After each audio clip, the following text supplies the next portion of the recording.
These films are unpausable. And it's not because of a jaw-dropping plot twist or something crazy that happens, but because they actually feel more real than real life itself. Now, if you're the kind of person who actually skips through stuff, who scrolls through things, who actually watches it on 2x, and you don't want to, waste time watching stuff, this time you will not want to. Welcome to StoryVerse, and today we're diving into the kind of cinema that I like to call High Octane Realism. Yes, that's a word I coined up, but it's actually very accurate to these films. Segment 1, the origin before it was cool. Now, long before A24 made anxiety look cinematic, Italian neorealism was actually doing this in black and white. You see, Bicycle Thieves doesn't seem like it was actually shot. It felt like it was like witnessed by someone with just a camera, just like a fly on the wall. Federico Fellini's 8.5, feels like a mental breakdown actually caught on film by somebody who's actually there experiencing it.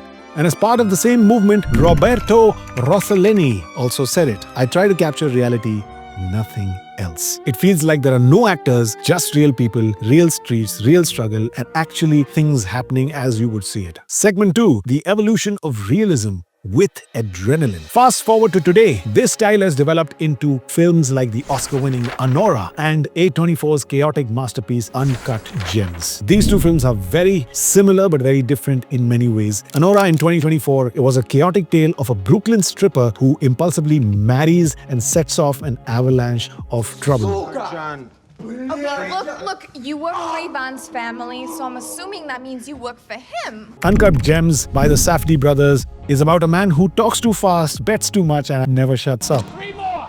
Way to go! Now, both these films trap you in a situation you can't escape, and you're in it with them. Now, both protagonists are trying to make a quick buck through a shortcut and are faced with relentless obstacles, one by one, descending into chaos. Both of them actually get tangled in high-stakes tension, and actually, it's the tension that never lets go. It's a tension that's like following them all through. Now, Anora is about relationships, and Uncut Gems is about gambling, but the feeling is actually the same. The same suffocating realism that is choking even the viewers who are watching the film. Now, what is high octane realism? These films actually feel like they're not stories. It feels like the world is ending, and it's just one person trying to make sure that their world is not falling apart. But it always does. There's no dramatic music. There's no like superhero slow-mo action, explosions, bike chases, helicopter rides. It's just gritty survival, breathless tension, and the characters actually drowning in their own circumstances and actually struggling so deeply that you actually connect with them. Annie in Anora navigates chaos, love, and survival in a city that actually never slows down and actually wants to make it big in her life.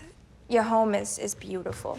My home is okay, girl. And we have Howard Ratner, Adam Sandler's amazing character in Uncut Gems, addicted to risk and spiraling deeper with every breath into his addiction that sets everything into more and more turmoil. Now you can see the camera is very shaky in both films. You have overlapping dialogue in both films. How do you feel? Too much. Yeah, okay, let's go to the ATM. Let's go get you some cash. Eavesdropping on the craziness of these people's lives. Simple moments with like street sounds, phone rings, and awkward silences make you feel like you're part of the story and you're part of that reality, experiencing it. The actors are almost like improvising. They're not like really, saying lines as they. I'm sure most of it is written down and most of it is on script and on paper, but it's not like the characters are saying each and every word just like a verbatim script. Does that sound weird? No.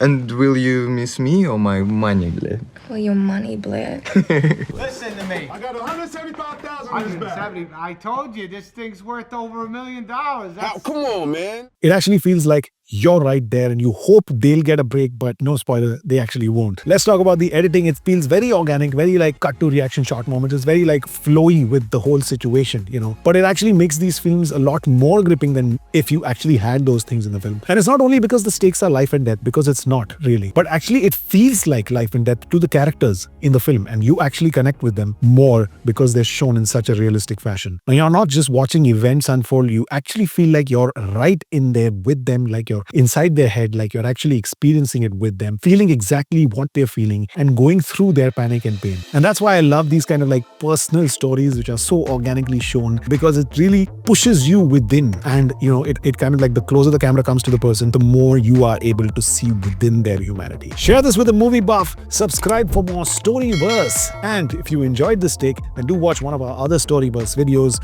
where we time travel through storytelling. Thanks a lot, and I'll see you in the next one.